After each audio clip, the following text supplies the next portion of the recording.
रुद्राक्षिणी पर्व के ये मंगल दिन अब व्यतीत हो रहे हैं। व्यतीत तो ये होते ही रहे हैं, क्योंकि आते हैं तो जाते भी हैं, लेकिन इनका जो दिव्य संदेश है, शाश्वत संदेश, हमारी मंगलमय जीवन रचना के लिए ऐसी जीवन रचना कि जिसमें कभी कष्ट की याद भी ना आवे और फव्वारे की तरह भरा हुआ आत्मा के भीतर का जो सुख है, फव्वारे जैसा दह है, एक दह कभी व्यतीत नहीं होने वाला, क्योंकि जो जिसका स्वभाव होता है वह कभी उससे अलग नहीं होता और कभी व्यतीत नहीं होता। सुनने की बातें हैं, सूत्र हैं, ये फॉर्मूले हैं, ये जैन दर्शन के गुर हैं, कहीं अन्यत्र सुनने को भी नहीं मिलेंगे। अन्यत्र सुनने की चेष्टा भी मत करना, क्योंकि यह वापस नहीं लौटने वाला जो बेश कीमती समय है वो व्यर्थ चला जाएगा। इसलिए मात्र जिनवाणी और सत्संग में ही रहना मैंने आप रहना, आपके लिए नहीं कह रहा हूं, मैं भी साथ में हूं। मैंने हम रहें निरंतर, तो केवल मात्र भगवान सर्वज्ञ परमात्मा जिन पर हमको विश्वास होना चाहिए, जिनके स्वरूप का ज्ञान होना चाहिए, ज्ञान में भीतर से यह निश्चय होना चाहिए, सर्वज्ञ जैसा कोई पुरुष होता है, हुआ है, अनंत हुए हैं। सर्वज्ञ मैंने जो जगत के सारे पदार्थों सहित उनसे अत्यंत विरक्त रहकर केवल केवल केवल अपनी आत्मा में, आत्मा के आनंद में तन्मय रहता है, उसे सर्वज्ञ पुरुष कहते। आरहत पुरुष, आरहत अभिधान पुरुष, अरहंत नाम का पुरुष, सर्वज्ञ नाम का पुरुष बस सारे जगत को जानना नहीं चाहता, जानने की इच्छा नहीं होती, लेकिन चंद्रमा जब पूर्णिमा का ही बन जाए तो वे चांदनी कहाँ रुक जाएगी। इस तरह जो ज्ञान अनावृत हो गया, खुल गया, खिल गया, विकसित हो गया संपूर्ण रूप से, उस ज्ञान में कौन जानने में न आवे। और चूंकि उस ज्ञान में कभी कोई आता नहीं, वह ज्ञान हमारा ज्ञान, हमारे भीतर का ज्ञान, जितना कुछ ज्ञान है, हम तो पूरे ज्ञान की चर्चा इस समय आ गई है तो कर लेते हैं। समझने की है सारी बातें, कुछ लेके जाना है 10 लक्षण पर्व से। सर्वज्ञ पुरुष यदि होता है और उसका ज्ञान इतना खिलता है, इतना विकसित होता है कि जगत का एक भी पदार्थ, उस जगत का एक भी परिणाम, एक भी पर्याय, चाहे बीत गई हो अथवा आगे आने वाली हो, आगे अनंतानंत पर्यायें हर पदार्थ की होने वाली है। क्योंकि पदार्थ का जानने का कार्य कभी बंद नहीं होता, तो वह चलता ही रहने वाला है। और वह पुरुष उन सबको एक ही समय में, एक ही बार में, पृथक पृथक और सम्मिलित एक साथ जानता है। उस दिव्य ज्ञान का नाम सर्वज्ञता है। हमको होती है शंका, ऐसा कैसे हो सकता है? ज्ञान इतना बड़ा कैसे हो सकता है? कैसे हो सकता है? यह जो अमावस्या और एकम को चंद्रमा दिखाई नहीं दे रहा है, तो पूर्णिमा का चंद्र कैसे बन जाता है? उसी तरह हमारे भीतर जो ज्ञान है, हर जीव के भीतर कम और अधिक, ये तो हम देखते ही हैं, कम अधिक होता है। जो कम अधिक होता है वह अवश्य अवश्य पूर्ण भी हो जाता है, हो सकता है। प्रयत्न किया जाए तो हो सकता है। पूर्णता की को जानकर, पूर्णता की अभिलाषा से विरक्त हो जाए तो ज्ञान पूर्ण हो जाता है। पूर्णता की अभिलाषाओं में, उनके विकल्पों में झूलता रहे तो ज्ञान और कम हो जाता है, जिसको हम निगोद का ज्ञान कहेंगे। ये सूत्र नहीं है, फॉर्मूले नहीं है।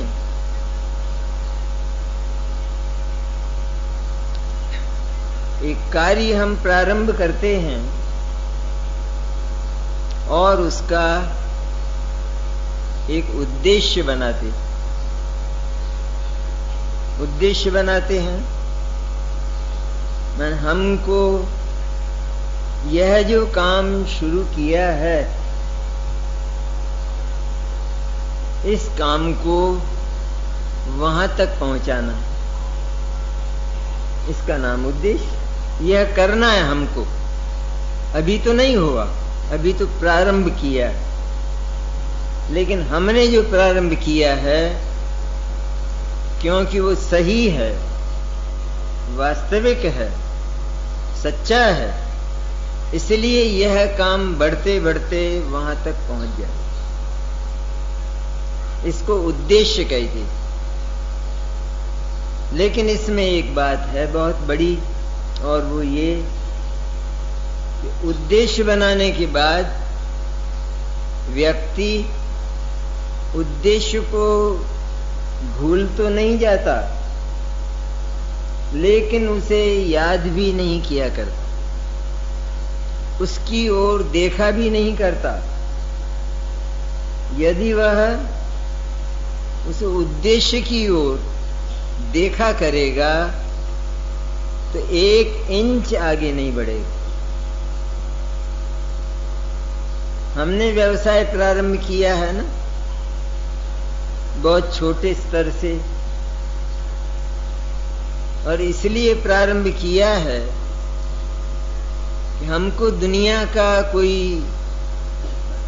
ख्याति प्राप्त धनपति बनना है और हमारा मार्ग सही है।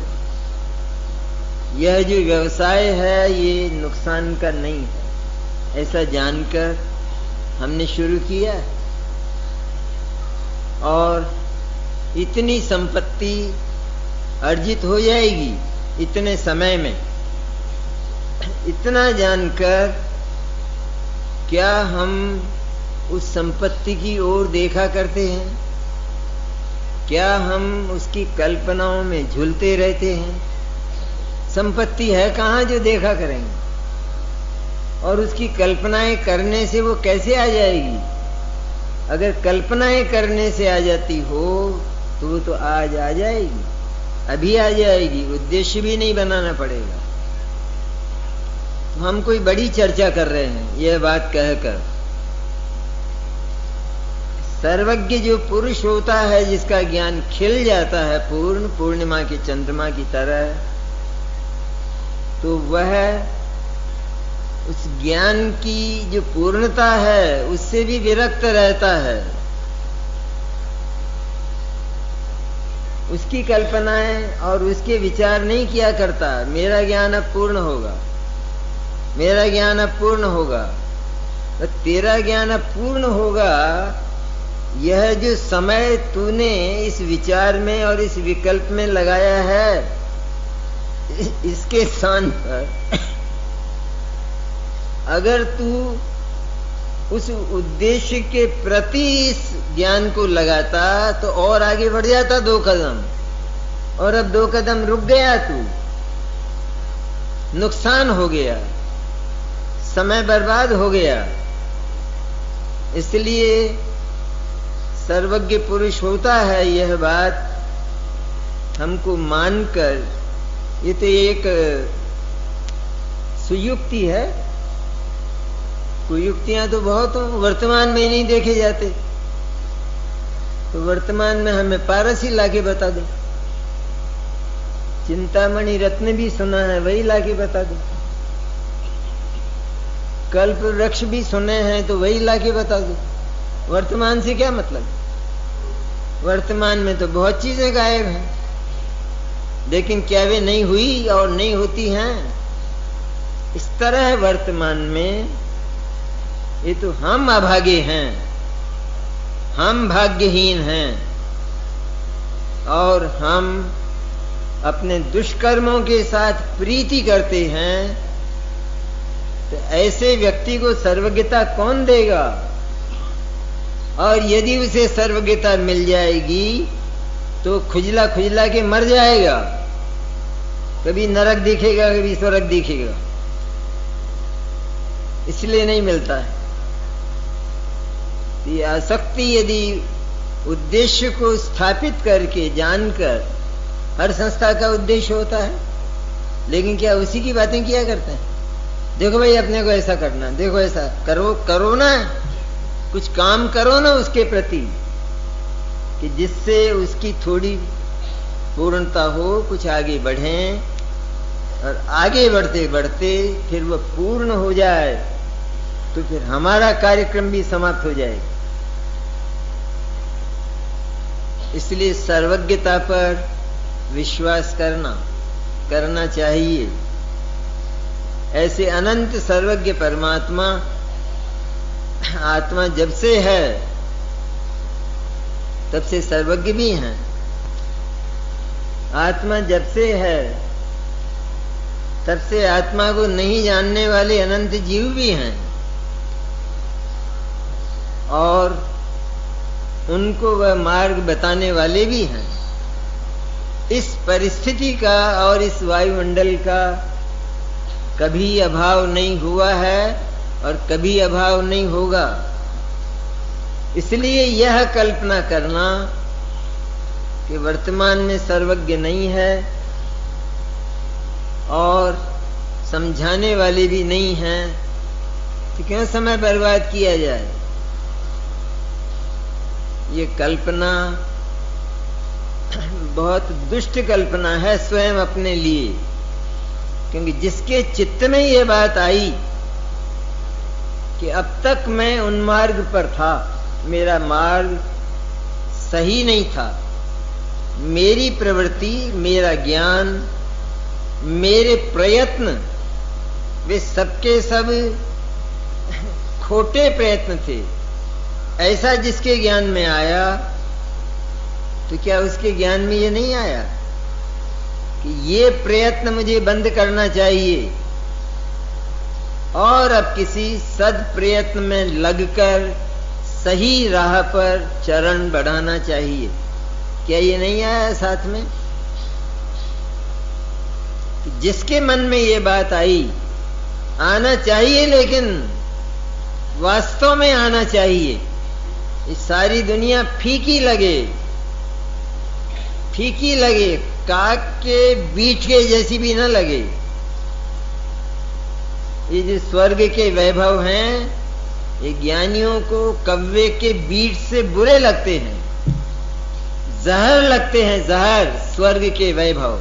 यहां कैसे फंस जाएगा जिसने ऐसा जाना? कितना ही पैसा हो, कितना ही धन धान्य हो, फंसावट अलग चीज होती है अपनी जगह है। वो द्रव्य ही अलग है, वो वस्तु ही अलग है, चीज ही अलग है। द्रव्य माने चीज, वस्तु, पदार्थ अलग है वो, और हमारा उससे कोई आदान प्रदान, सुख दुख का लेन देन नहीं है। मेरा सुख और मेरा ज्ञान मेरे भीतर दह की तरह भरा है। सिर्फ रात को जो कली है उसे सवेरे फूल बनना है, बस इतनी सी बात। वर्तमान में वो ज्ञान सही मार्ग पर नहीं है, हमारी श्रद्धा सही मार्ग पर नहीं है। सत्संग से हमेशा मिलता है सत्संग, कहीं हिमालय की कंदराओं में ढूंढने नहीं जाना पड़ता। ज्ञानी कहाँ मिलेंगे? ढूंढने चलोगे तो न मालूम कितने जन्म बर्बाद हो जाएंगे। हमारे भीतर हमारा खेत यदि तैयार है तो पानी तो बरसने वाला ही है, और वो सारा का सारा बीज अंकुरित होकर खेत लहलहाने वाला है। इस तरह हमारी भूमि में अनासक्ति की यदि ये तैयारी है, अनासक्ति का भी दिन है ना, आज दिन है, ये अच्छी नहीं है बात। आज का दिन नहीं है, इसीलिए चले गए ये 60-60, 80-80। आज का नहीं है केवल। आज तो यदि उसे नहीं समझा हो, उसका अभ्यास नहीं किया हो, तो उसके स्वरूप को समझकर और उसे अपने चित्त में समाहित करना ये काम है, और वह अनंत हो जाएगा, तो कभी हमसे पृथक नहीं होगा। इसलिए यह जो अनासक्ति है व्यक्ति के भीतर जागी, विश्व में कहीं भी किसी भी जगह है, परिवार से लगाकर संपूर्ण विश्व में मुझे कहीं कुछ नहीं मिला कष्ट के अतिरिक्त, और वो कष्ट देने वाले नहीं थे, लेकिन कष्ट की कल्पना मैंने स्वयं की है। वो कष्ट देने वाले हों तो उनको छोड़ने से कष्ट छूट जाए, लेकिन ऐसा नहीं। जगत में, जगत का कोई ये कितना बड़ा द्वेष है, जबरदस्त। 5 इंद्रियां कष्ट देती हैं, 5 इंद्रियों के विषय कष्ट देते हैं, हमको आकर्षित करते हैं, हमको लालायित करते हैं। 5 इंद्रियों के विषय और 5 इंद्रियां जो बिल्कुल रक्त की बनी हुई हैं, चर्म की बनी हुई हैं, ये हमें आकर्षित करेंगी ज्ञान को? है ही नहीं ऐसी व्यवस्था। सबसे पहली बात कि ऐसी व्यवस्था ही विश्व में नहीं है कि जगत का कोई पदार्थ जिसके पास कुछ हो वह किसी दूसरे को दे सके, और उसके पास जो है उससे कोई ले सके। ऐसा साम्यवादी शासन वो केवल जैन दर्शन के पास है। ये सच्चा कम्युनिज्म वास्तविक, रूस का नहीं। किसे कहते हैं? साम्यवादी शास्त्र। ये यहां से प्रारंभ होता है और सिद्ध दशा तक जाता है। सच्चा साम्यवादी शासन सिद्धों के यहां है, वास्तविक। साम्यवाद बहुत सुना है ना, समाजवाद और साम्यवाद। कहीं जैन दर्शन में भी सुना कि जैन दर्शन में भी साम्यवाद की बात आती है क्या? कि साम्यवाद तो यही है, अन्यत्र है ही नहीं। और तो मिट जाते हैं, वहां है ही नहीं साम्यवाद। वहां तो कोई राष्ट्रपति होगा ही होगा और दूसरा नागरिक होगा ही होगा। ये कहां साम्यवाद है? सिद्धों में कोई छोटा बड़ा बता दो, सिद्धों के सुख में कोई कम हीना दिखता बता दो, सिद्धों की आयु में कोई हीना दिखता बताओ, कुछ तो बताओ, कोई तो अंतर बताओ। कि कोई अंतर नहीं है तो वही तो साम्यवाद होता है। ऐसी साम्यवादी व्यवस्था का प्रारंभ वो यहां इस सभा से होता है, इस पर्व से होता है। ये पर्व इसलिए आता है, संपूर्ण ही विश्व में साम्यवाद है, बनाया हुआ नहीं। क्योंकि सारे ही जगत के पदार्थ, यहां तक के एक बहुत विलक्षण बात कि अचेतन पदार्थ उनको किसी ने सिखाया नहीं, सिखा भी नहीं सकता, क्योंकि उनके पास समझ ही नहीं है, ज्ञान नहीं। तो भी उनका ईमान धर्म देखो जड़ पदार्थों का, कि जड़ पदार्थ का एक भी हिस्सा, एक भी परमाणु, एक परमाणु पुद्गल का, वह परमाणु किसी दूसरे परमाणु के साथ एक में एक नहीं होता, उसकी सीमा में नहीं जाता। क्या व्यवस्था है, सुनी है कभी? ये अनंत परमाणु एक अंगुली में, इनमें से एक एक परमाणु वो दूसरे परमाणु के साथ जहां एक है वहीं दूसरा, रहने की इतनी सुंदर व्यवस्था, इतनी सुंदर कहो या जटिल कहो। हमको तो सखड़ाई मिल जाए यहां तो जटिल हो जाएगी ना, कल से आना ही आधा रह जाएगा।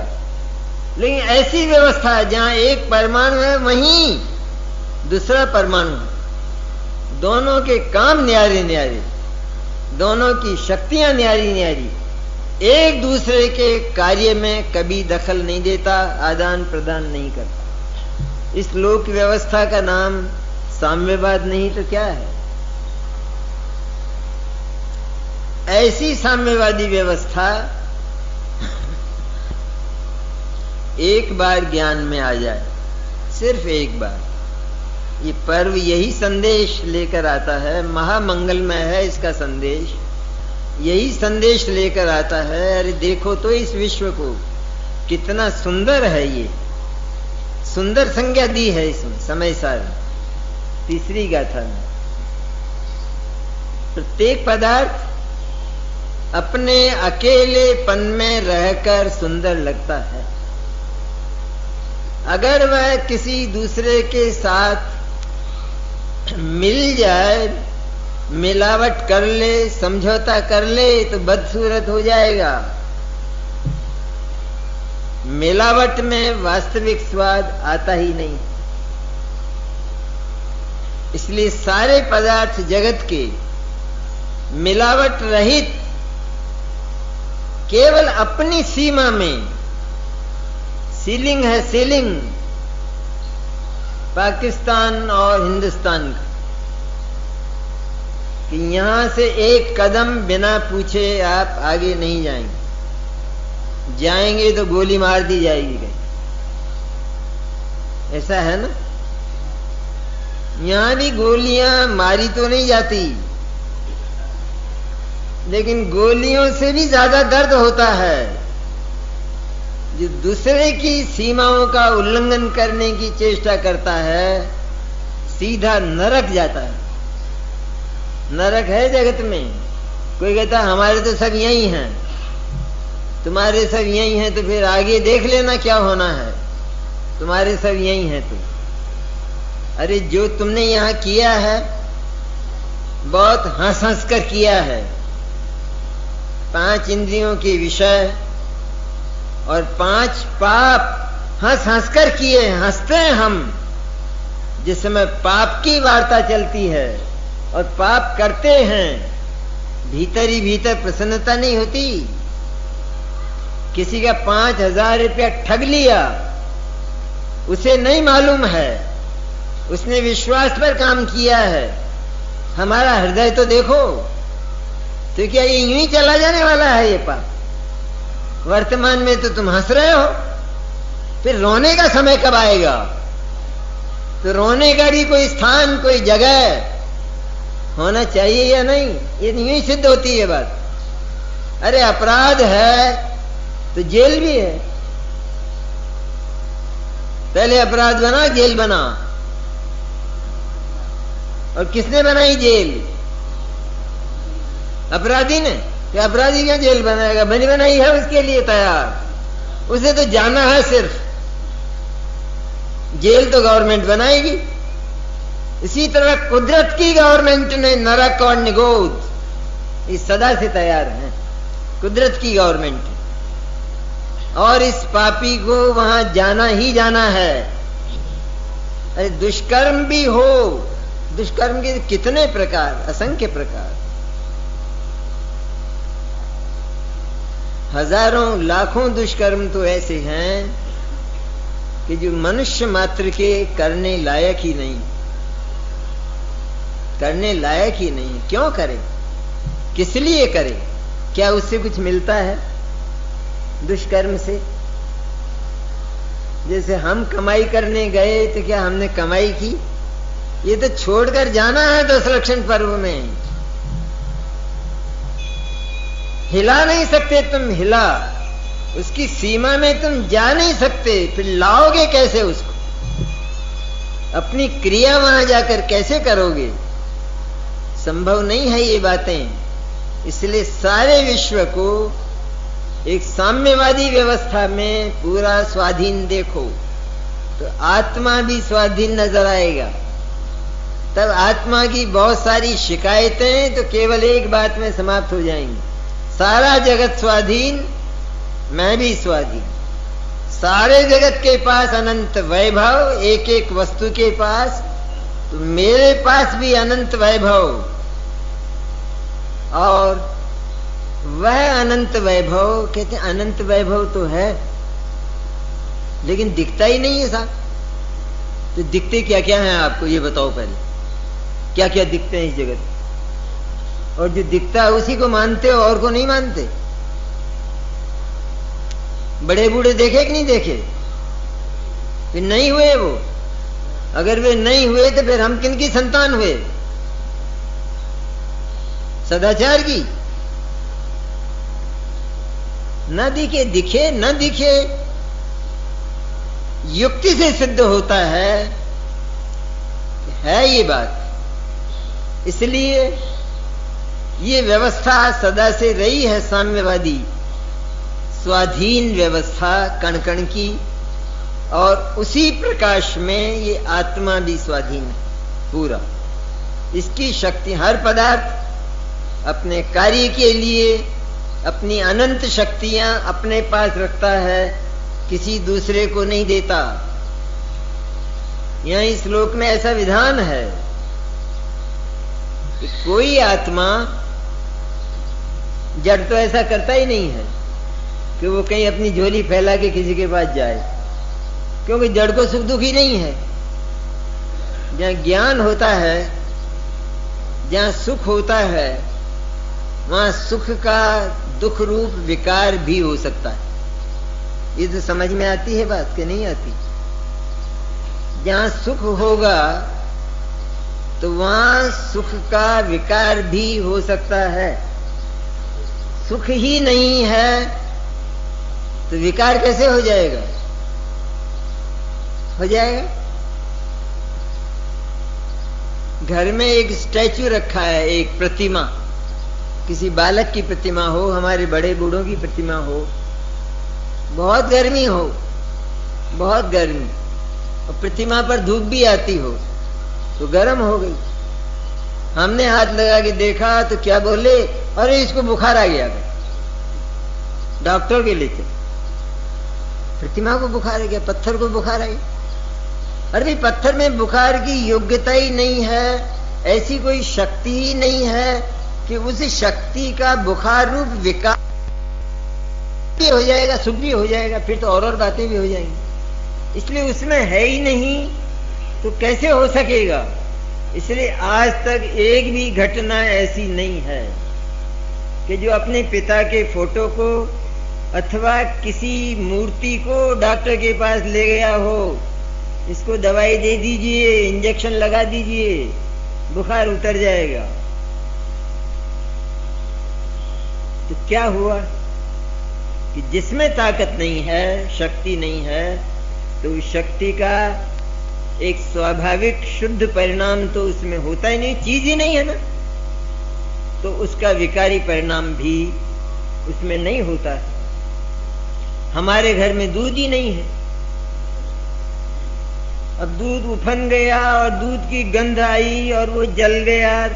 ये सारी बातें हमने दुनिया में की, आज तो हमारा दूध उफन गया और सब जल गया, बहुत बहुत उसकी गंध आई। कितना दूध था, कितना लिया था, दूध तो नहीं था घर में। जब दूध नहीं था घर में तो फिर उपना कैसे, जला कैसे? ये जलन तो तभी हो सकती है ना, आवश्यक नहीं, क्योंकि वो तो सही भी गर्म हो सकता है। लेकिन ये भी होता है ना कि हम भूल जाते हैं, स्त्रियां इधर उधर चली जाती हैं तो उफन गया और उसकी गंध हम दूर से कह देते हैं किसी के घर में दूध उफन गया। लेकिन ये हुआ कब कि जब दूध घर में था, और तब उसमें विकार हो सकता है। इसी तरह जिसमें स्पष्ट ज्ञान अनुभव में आता है, हमारे अनुभव में आता है, तो जगत के प्राणियों को भी हमारा ज्ञान अनुभव में आता है। जगत में ऐसे बहुत प्राणी हैं, ऐसे बहुत दर्शन हैं जो जीव को जीव मानते ही नहीं। वनस्पति को तो जीव मानते ही नहीं थे, आपने सुना होगा। वो जगदीश चंद्र बोस हुए, उन्होंने सिद्ध किया, एक यंत्र बनाया, उसको फिर पौधे के पास ले जाते, फिर उसी यंत्र का कोई संचालन करते तो उस पौधे में कंपन होता, तो उन्होंने अनुमान लगाया कि जीव है इसमें, जीव, ये दुख होता है इसमें। अरे ये दर्शन तो कब से बोल रहा है। पृथ्वी, जल, अग्नि, वायु, वनस्पति, एकेंद्रीय जीव, बहुत कम ज्ञान वाले जीव हैं। ये पूरे हैं तो कम ज्ञान वाले, तो ज्ञान तो कम हो सकता है, लेकिन द्रव्य पूरा है, जीव पूरा है। जीव पूरा नहीं होगा। एक आदमी की आदत बिगड़ जाए तो आदमी कितना घट गया, और उसकी आदत सुधर जाए तो वो कितना बढ़ गया। होता ही नहीं है ना, बिल्कुल भी घटाबड़ी नहीं होती। केवल अपने मनुष्यत्व को याद करता है, आदत सुधर जाती। मनुष्यत्व को भूल जाता है, आदत बिगड़ जाती। इतनी सी तो बात। इसी तरह मैं शुद्ध चैतन्य हूं, ये मंगल संदेश, आत्मा की सत्ता की जो हमने सिद्धि की, वो तो दिल और दिमाग में बैठी होगी ना, कि निकल गई यहां से जाते ही, या यहाँ का माल चुरा कर नहीं ले जाते इसलिए यहीं धर जाते हों। हाँ, क्योंकि दोष लगता है ना, अपराध पाप लगता है, यहाँ का माल घड़ ले जाए, मंदिर का तो पाप नहीं लगता। अरे मैं चैतन्य, मैं अपना पता नहीं। जिसको अपना पता नहीं, अपना पता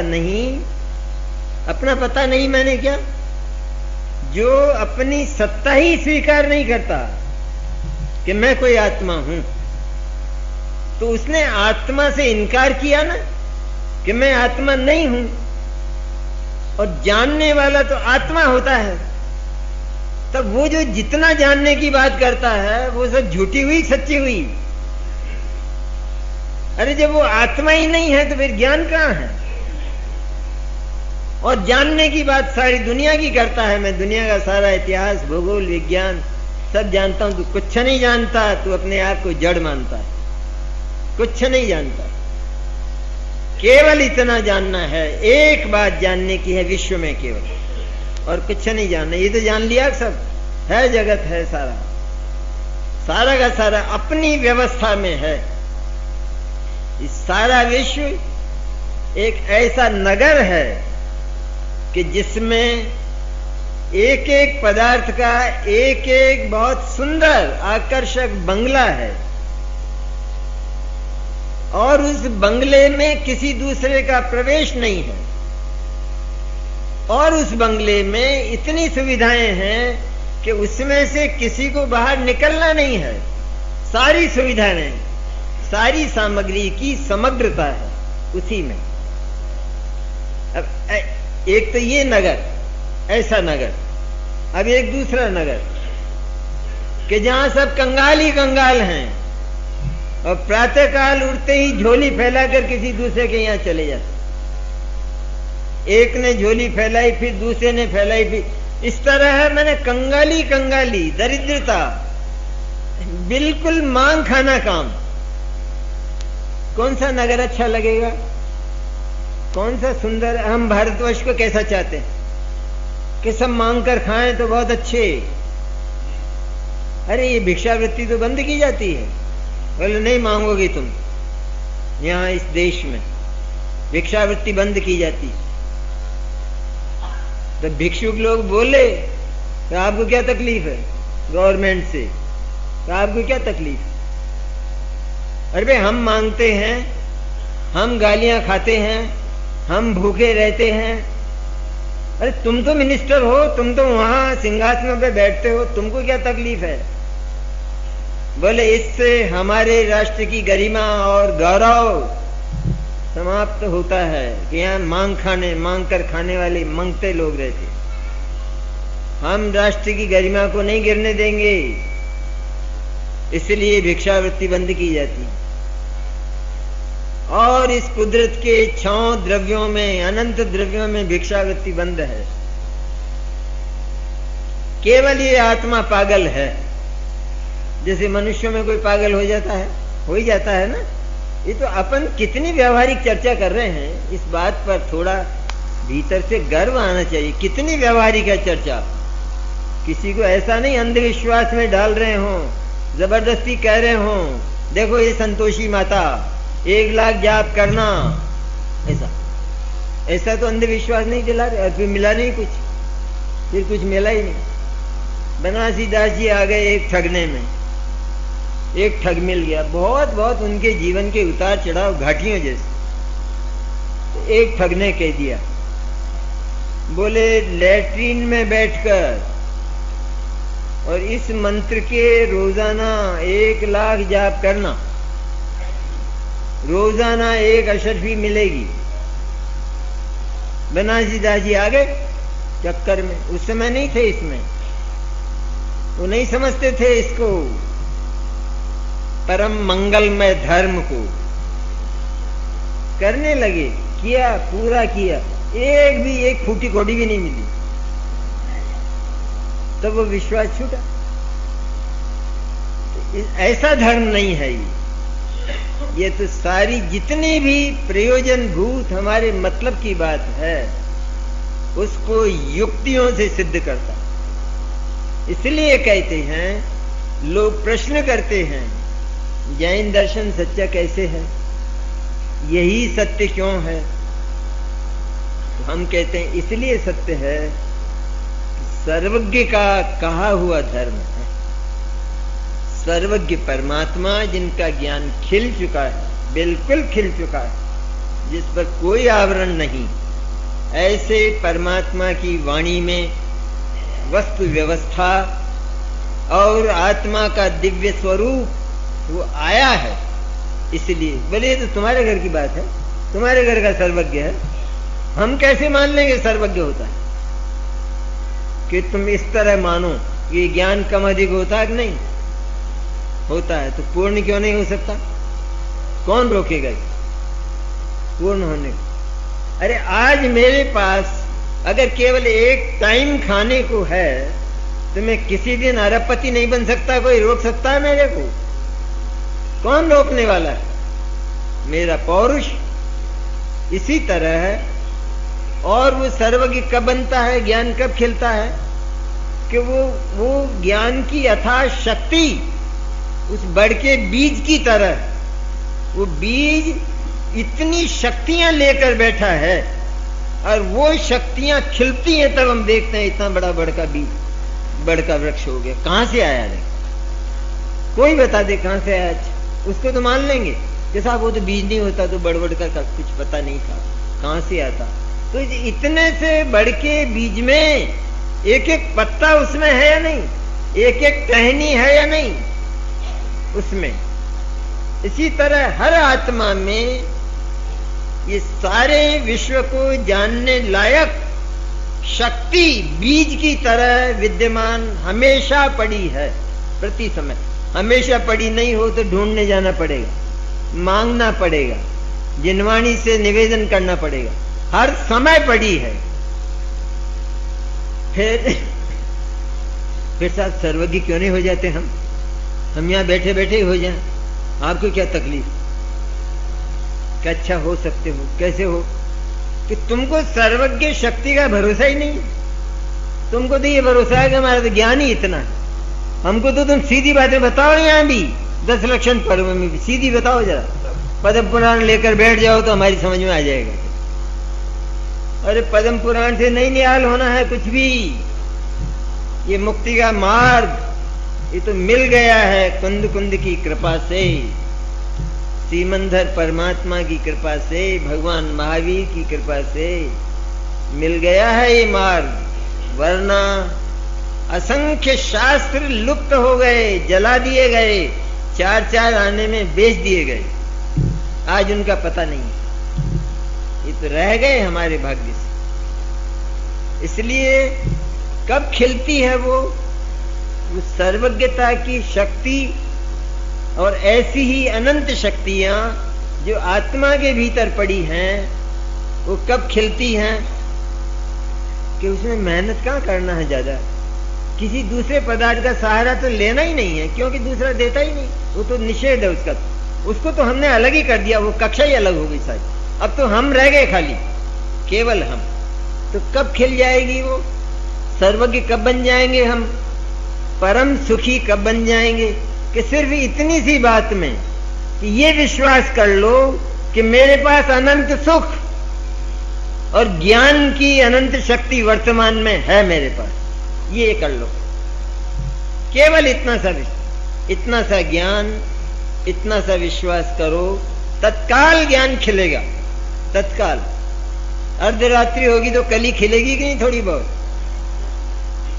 तो ये प्रारंभ करते ही और ज्ञान सम्यक हो जाएगा और उसमें खिलवट आ जाएगी। ऐसी दिव्य खिलवट आएगी कि जगत का तो क्या है, क्या देखना है जगत का? तो बहुत देखा है जगत तो, लेकिन ये अमूर्त चैतन्य, दिव्य चैतन्य, महासुंदर चैतन्य, इसका दर्शन होने लगेगा उस ज्ञान में। और वह ज्ञान निश्चित रूप में पूर्ण हो जाएगा।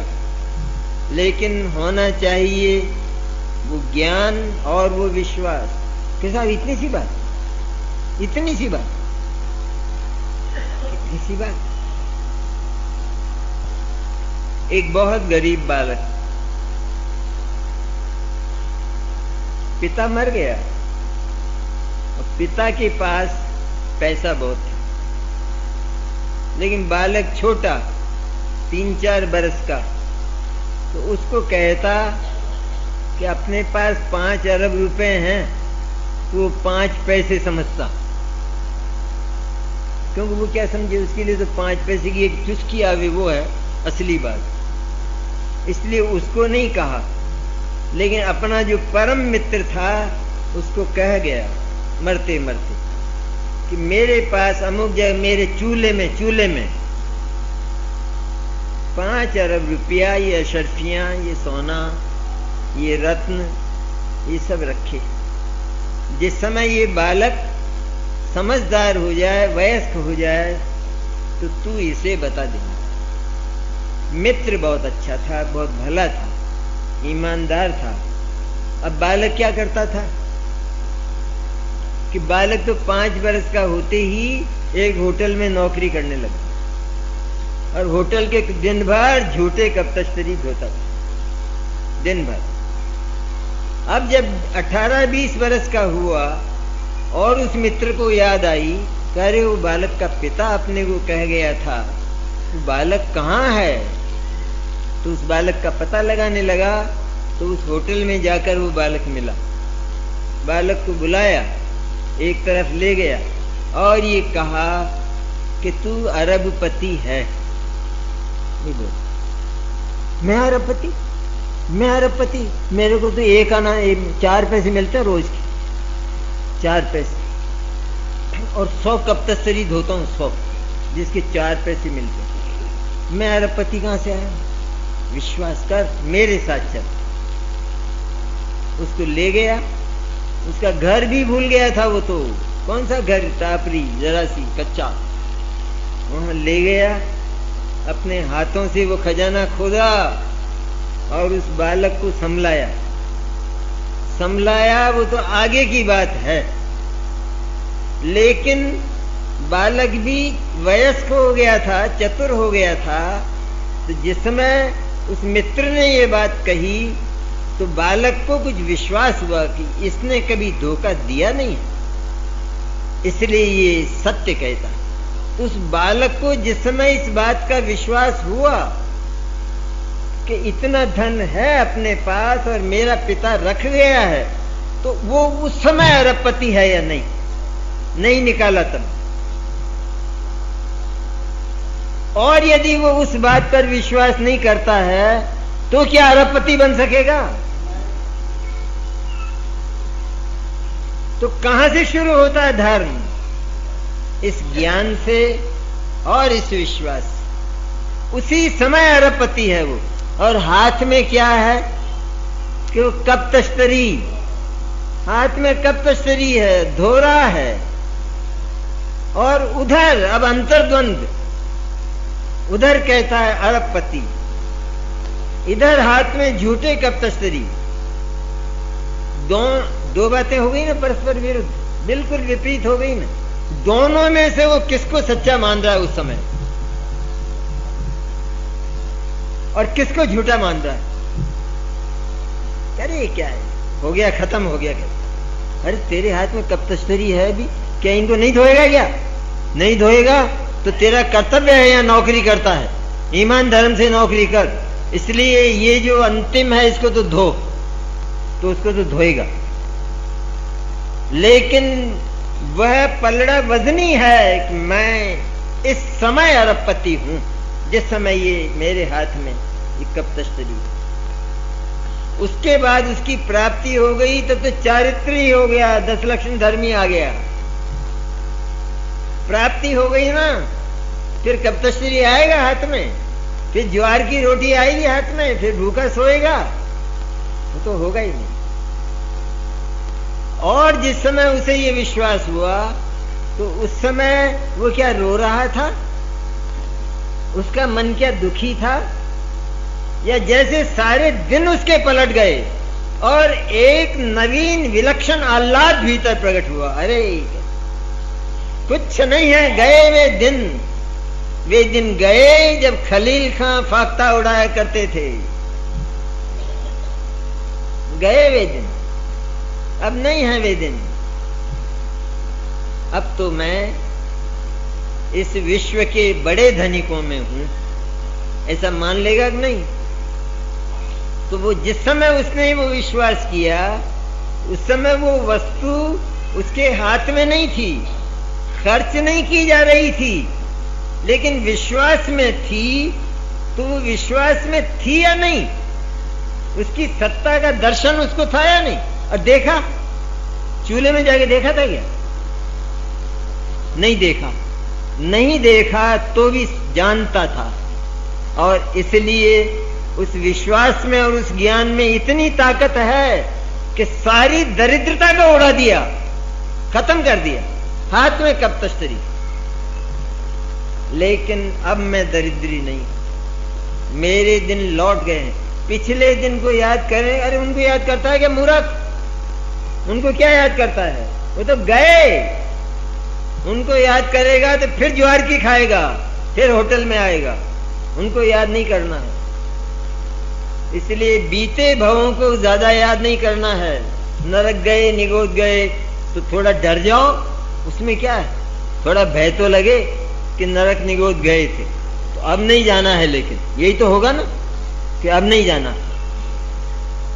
इसलिए बीती बातों को अधिक याद न करके वर्तमान में शक्तिमय, अनंत शक्तिमय, शक्तियां जिसके भीतर अनंत अनंत हैं, बीज की बात नहीं भूलना है ना, उसमें नहीं है, है या नहीं? एक व्यक्ति बंबई से कोटा के किसी व्यापारी के नाम एक पत्र लिखता है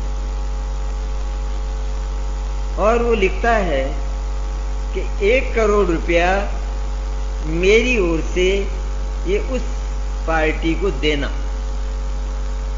बस हो गया, इतना सा लिख, दस्तखत कर दी। उस पत्र में ताकत कितनी? पैसा कहां है? करोड़ रुपया कहां है? शक्ति कितनी उसमें? इसी तरह अब सब बातों को, दुनिया की सब बातों को, दुनिया की अनंत शक्तियों को, दुनिया के संबंधों को, सबको भूलकर सबसे पूरी तरह इनकार करना।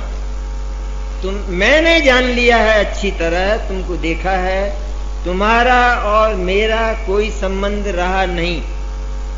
जो संबंध दिखाई देता था वो झूठा था।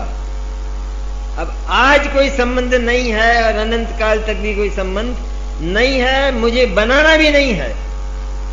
क्योंकि मैं अगर संबंध बनाऊंगा और तुमसे यदि कुछ लूंगा तो कहां रखूंगा? क्योंकि मेरे भीतर शक्तियों के मारे जगह नहीं।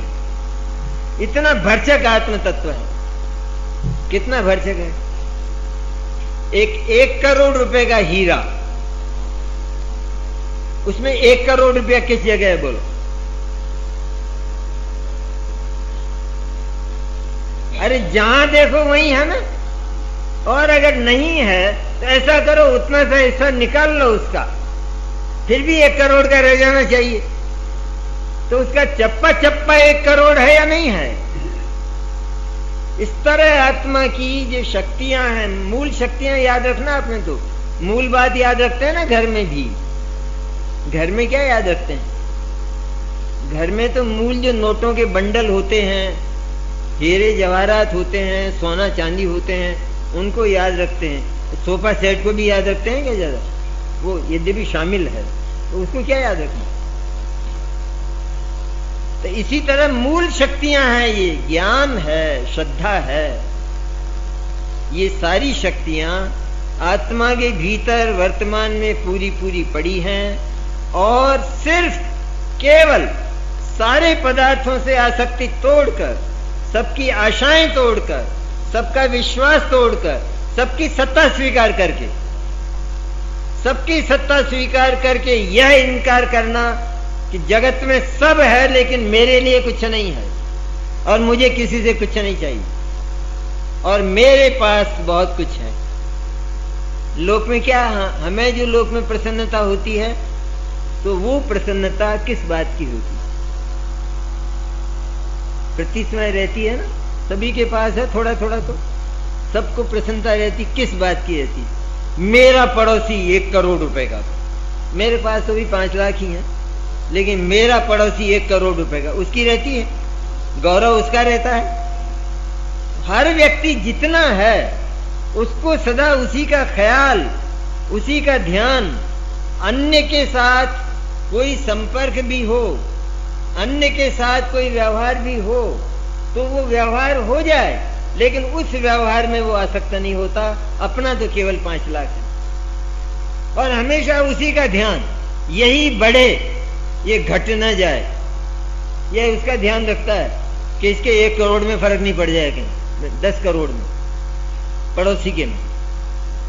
तो लोक में जो एक मनोविज्ञान है, जिसे साइकोलॉजी कहते हैं, मनुष्य की बात करता हूं, वैसे हर प्राणी को ऐसा होता है। लेकिन हर व्यक्ति किसका ध्यान रखता है? हम जो कहते हैं ना, हम इतने लोगों का ध्यान रखते हैं, इतनी सेवा, राष्ट्र सेवा, झूठा सब, कुछ नहीं है, होती नहीं है ना, आएगा कहां से? लेकिन हर व्यक्ति अपना ध्यान रखता है। ये तो हुई बात। कौन रखता है? व्यक्ति में ना, आत्मा। व्यक्ति में ना, मनुष्य नहीं, आत्मा। हर आत्मा, निगोद का जो जीव है, वो भी केवल उसके पास एक संपत्ति है, वो गला सड़ा शरीर, वनस्पति का है, वनस्पति का। ये होते हैं ना आलू जो रोज खाते हैं, अभी तो नहीं खाते होंगे, खाते हैं? किसने खाया है? कौन छोड़ने वाला है? चले जाएंगे 10 लक्ष्य। आखिर अगर रिजर्वेशन हो गया हो तो फिर कौन टालने वाला हो? चाहे आलू हो, चाहे बैंगन हो, कुछ भी, और उससे भी आगे कुछ हो, कि उससे भी आगे। रेल में खाते हैं ना, खाना खाते हैं ना रेल में, कौन सा चाहिए साहब? वेज चाहिए कि नॉन वेज चाहिए? है कि नॉन, वो वेज चाहिए, वेज, शाकाहारी होता है रेल में। शाकाहारी मिलेगा क्या? रेल की चाय में मिलेगा क्या? है कोई इतने लोग जो त्याग कर सकें? तो भविष्य में त्याग करते हैं, छोड़ते हैं। हमारे जैन श्रावक के लायक, जैन श्रावक जैसा तो व्यक्ति नहीं है विश्व में, व्यक्ति नहीं है, मनुष्य ही नहीं, भविष्य में नहीं चाहिए। क्या है इसमें? मर थोड़ा ही जाएगा। इसलिए इन बातों का तो त्याग करके ही चलना चाहिए, क्योंकि मन में यदि वो चीज पड़ी है, भले ही खा नहीं रहे हों, लेकिन मन में पड़ी है तो परिणाम महा तीव्र हैं, पापमय है। प्रति समय यहां बैठे हों तब भी, 10 लक्षण में भी महापाप में परिणाम है। उसमें कभी भी इस तत्व का प्रवेश नहीं हो सकता, ये बात कभी नहीं जा सकती। इसलिए भूमि तो नरम बनाना ही चाहिए। नरम भूमि में बीज उग जाते, आवश्यक नहीं उग जाए। कोई भूमि में ही लुप्त हो जाए तो कहां से उगेगा?